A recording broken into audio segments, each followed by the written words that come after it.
जिंदगी का एक खरा सत्य आज आपके साथ शेयर कर रही हूँ।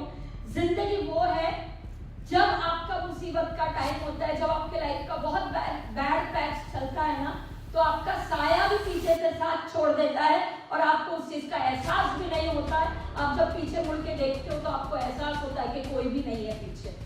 तो वहां से शुरुआत हुई थी नेटवर्क मार्केटिंग में। फ्रेंड्स, मेरा नाम हेतल है। नेटवर्क मार्केटिंग इंडस्ट्री में मुझे लगभग 25 साल कंप्लीट हुए और इन 25 सालों में मैंने 2 ही ब्रांड्स के साथ काम किया है। रोज नई ब्रांड पकड़ना ये मेरी आदत नहीं है और 2 ब्रांड्स के साथ मैंने पैसा कमाया, शोहरत कमाई, इज्जत कमाई, करोड़ों रुपए कमाए, घर, गाड़ियां, फॉरेन ट्रिप, जो भी था सब यहीं से कमाया है, इसी इंडस्ट्री से कमाया है। और बोलते ना, वो एक मेरा क्रेज था कि असेट बिल्डिंग करना है।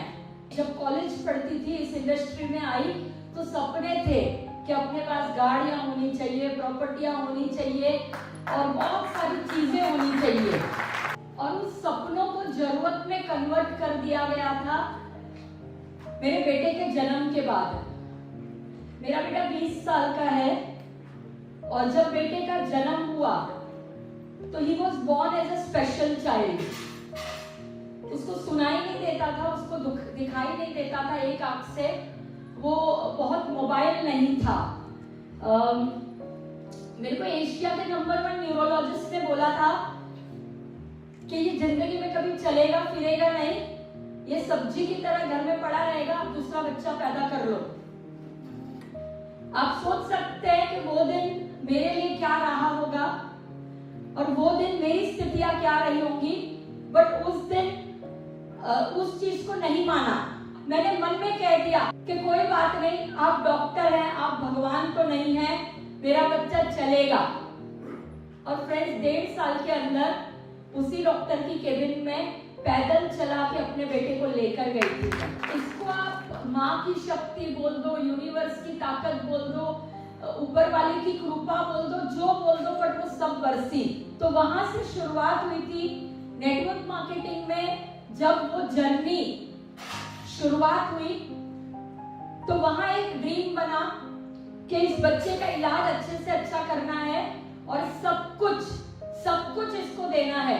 आप में से कोई हालातों से गुजरा है जिंदगी में, अपने बच्चों को लेके, अपने परिवार को लेके, कभी फाइनेंसेस को लेके, कभी रिश्तों को लेके, कभी इमोशंस को लेके, कभी बोलते हैं ना दुनिया को लेके आप गुजरे हो ना सारे।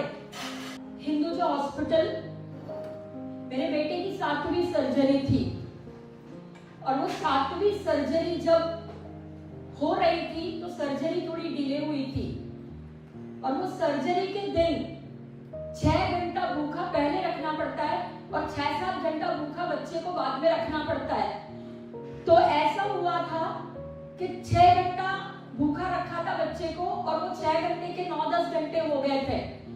तो 9-10 घंटे बाद सर्जरी हुई और पोस्ट सर्जरी भी भूखा रखना ही पड़ता है क्योंकि एनेस्थेसिया का इम्पैक्ट होता है। तो फ्रेंड्स, वो लगभग 18-20 घंटे बीत रहे थे। बच्चा 4.25 साल का था और अब वो जब होश में आने लगा, जब वो एनेस्थेसिया से बाहर निकलने लगा तो वो मुझे मारने लगा था। 4.25 साल का था, भूखा था, मारने लगा था। उसकी कोई गलती नहीं थी। Because he is a child, because he was hungry, because he was thirsty, वो मुझे मार रहा था। मुझे अपना पेट भरना था ताकि मैं बोलते ना उसको संभाल सकूं। और वो हॉस्पिटलाइजेशन मैंने अकेले एडमिट किया था और अकेले डिस्चार्ज किया था। जिंदगी का एक खरा सत्य आज आपके साथ शेयर कर रही हूँ। जिंदगी वो है जब आपका मुसीबत का टाइम होता है, जब आपके लाइफ का बहुत बैड पैच चलता है ना, तो आपका साया भी पीछे से साथ छोड़ देता है और आपको उस चीज का एहसास भी नहीं होता है। आप जब पीछे मुड़ के देखते हो तो आपको एहसास होता है कि कोई भी नहीं है पीछे। ड्यूरिंग दैट आवर्स मैंने नर्स को बोला कि आप 15 मिनट बच्चे को देख लो, मैं खा लेती हूँ ताकि मैं इसको संभाल सकूं। मैं नीचे गई, हिंदुजा हॉस्पिटल का कैफेटेरिया, आप कभी जाएंगे तो आपको एक बोर्ड दिखेगा, वहां पे आज भी है। और कभी कभी जब बोलते ना, कभी लगे ना मुझे कि सक्सेस मिली, पैसा मिला, घमंड चढ़ रहा है ना, तो मैं हिंदुजा हॉस्पिटल में चक्कर अभी भी काट के आती हूँ। उस दिन उस कैफेटेरिया के 24 रुपए का वड़ा पाव था।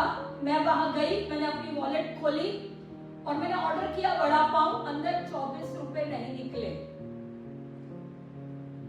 24 रुपए जब नहीं निकले ना, तो वॉलेट बंद करी, वहां का माहौल देखा और ऊपर चली गई और उस कैफेटेरिया के बाहर खड़े रह के अपने आप को प्रॉमिस किया था कि आज ना मेरे बेटे ने एक माँ को जन्म दिया है